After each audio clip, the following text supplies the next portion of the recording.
அதனால அதை ஏத்துக்கணும். இது பரிகாரம்ங்கிறது டோட்டலி போய் உங்களுக்கு மன திருப்திக்கு வேணா செய்யலாம். மன திருப்தி என்ன பண்றது, வழிபாடுகள் செய்யலாமே. கோயில் வழிபாடுகளை தவிர மன திருப்தி மனிதனுக்கு எதுவும் கிடையாது. அப்ப வழிபாடுகள் நீங்க கொச்சைப்படுத்துறீங்களான்னு ஒருத்தன் கேட்பான். அப்ப முன்னோர்கள் சொன்னதெல்லாம் தப்பான்னு கேட்பான். வழிபாடுகள் கொச்சைப்படுத்தல, வழிபாடுகள் வேற, பரிகாரங்கள் வேற. வேற வேற. நீங்க இறைவனுக்கு நன்றி சொல்வதற்கு நம்மளுடைய கடமை.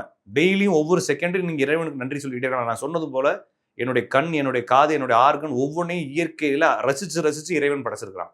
அவனுக்கு நீங்க ஒவ்வொரு கணமும் நன்றி சொல்லலாம். ஆனா இதுல எனக்கு இதுல குறை, எனக்கு இதுல குறை, எனக்கு இதை மாத்தி கொடு, எனக்கு இதை மாத்தி கொடு. ஒரு ஒரு ஒரு கோயிலுக்குள்ள போயிட்டு அவர் கேட்கிறாரு, குருக்கள் என்ன நட்சத்திரம் அப்படின்னு கேட்கிறாரு.